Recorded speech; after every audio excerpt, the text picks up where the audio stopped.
He's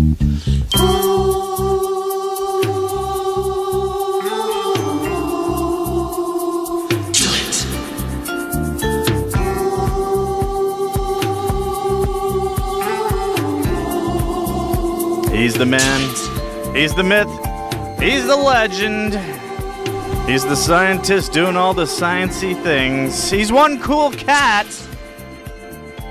It's time for another episode of Alex's Science Corner. Ow.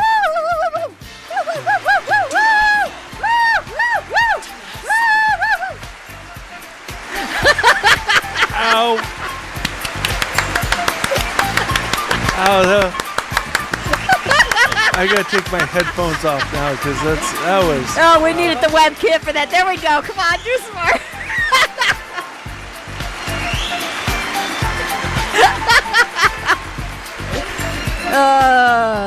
Alex, for once, Brian was dancing and not Bobby. Alex,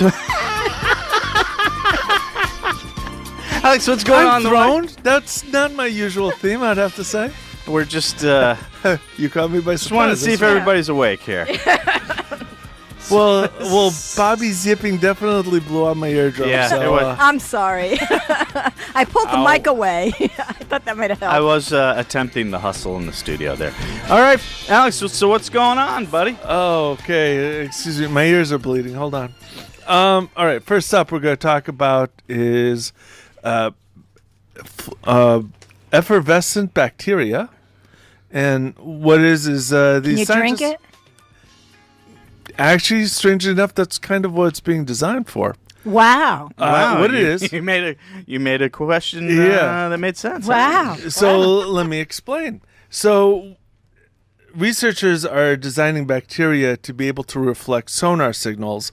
And what that means is when you've got this bacteria in you, when it starts to coalesce, they can use the ultrasound machines to be able to detect concentrations of this bacteria.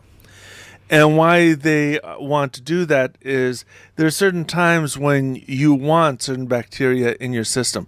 For example, like certain types of ulcers, or actually all ulcers are based on bacteria. You know, you've got some bad bacteria. Well, and when you eat yogurt, I mean, there's some of the yogurts actually have a bacteria. Yeah, but that's food. Right, but it's to help. It helps your stomach digestion by having these bacteria. It replenishes. That's what it is the bacteria that's in your gut eats that bacteria. That probiotic they talk about, that's not as helpful. It's a lot of advertising stuff for that. But there are certain types of bacteria. You mean they're lying to us? Well, my doctor would recommend it too. Here's the thing. Yogurt is good for you to eat, but we're off topic. Okay, so go back to yogurt is good for you to eat, but... All right, let's focus. Right. So this bacteria isn't like food bacteria. Correct. But I mean, what it is it's bacteria that can go into certain places, and there's certain bacteria that's bad for you. And one way to get rid of bad bacteria is having good bacteria displace it, or at least having bacteria that is not harmful displace it. But how do the doctors or researchers know that the bacteria is where they want it to be? So what they're doing is they're making modifications to certain bacteria so that it will have tiny air bubble pockets or pockets inside of the bacteria that reflect the sound waves from the ultrasound. So then what they'd be able to do is once the bacteria builds up, they can use an ultrasound machine and that bacteria will show up on the ultrasound machine and they'll know if it's in the right place or not. And so what they're doing is they're adding these new genes to bacteria to get it to be able to create those air pockets in the bacteria so that it can be seen on an ultrasound machine. Now, right now, it's still they've created the bacteria, they know it's effervescing, and they've added to bacteria that they know is safe, but the next step is to actually start putting it in something other than Petri dishes and start, doing animal like testing. That. Right. Animal testing before they go to human testing. Correct. So wait a minute. So let me just make sure I got this. So this bacteria, when it shows up on the ultrasound, indicates that's a spot where they need to, it's got some bad bacteria in it? No, it's the other way around. Wherever it shows up, that means that's where the good bacteria is, because they're putting into the good bacteria. And they want that bacteria in a certain location in your body. And to Right, know but the it's certain there. location that it wants is to go after whatever's bad in that location. Well, they want right? to put the good bacteria there, and they want to make sure it's growing in the right place. Right now, they can't tell the difference because it all looks the same. But by having bubbles in the good bacteria, they will know where the good bacteria is, and then they can know whether it's in the right place or not. Okay. So that's why they're trying to do that, is so that they can know that the treatment they're doing is working in the spot they want it to be working in it. Okay. Okay. So next story is, and I just changed the pages here. Bats have, especially in the Northeast, but all around the country, have been suffering from something called white nose syndrome. And it's been killing a lot of bats, causing a major hazard for bats. And this white nose syndrome is from a fungus that they start developing. And unfortunately, the fungus, the best growing conditions for the fungus is when the bat is hibernating. And so what happens is bats go into hibernation, the fungus starts growing, and the bats wake up from hibernation when they should not be waking up, and they use so much energy that they can't survive the period that they should be hibernating. So they kind of starve to death before they can come out of the hibernation normally. How long do they go into hibernation? It's the winter time. So Really? it's like, So they're like bears where they... Yes. Okay.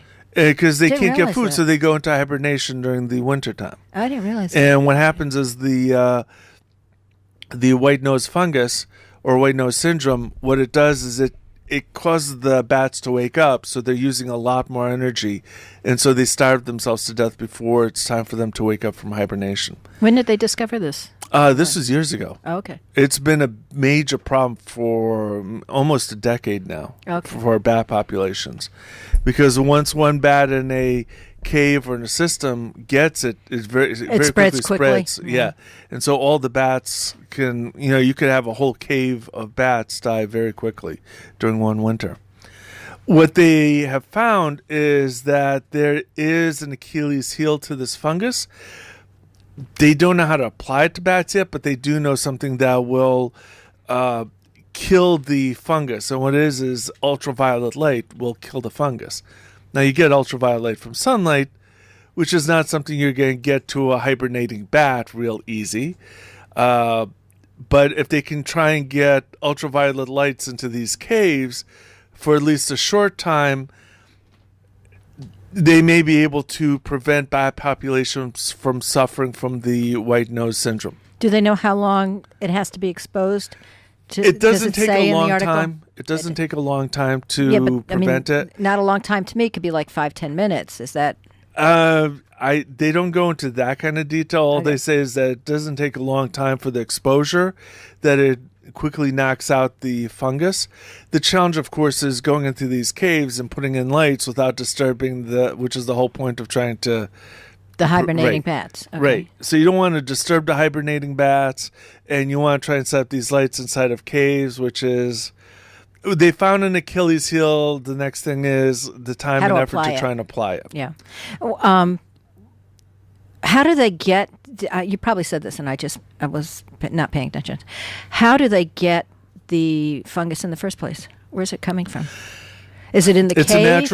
It's a natural thing. Unfortunately, it's been something that started spreading several years ago, and it spread very, very quickly among bat populations. So they're picking it up someplace and bringing it into the cave. It's not something that's manifesting in the cave. They're not really sure. I mean, obviously, the conditions for it to grow are within the cave.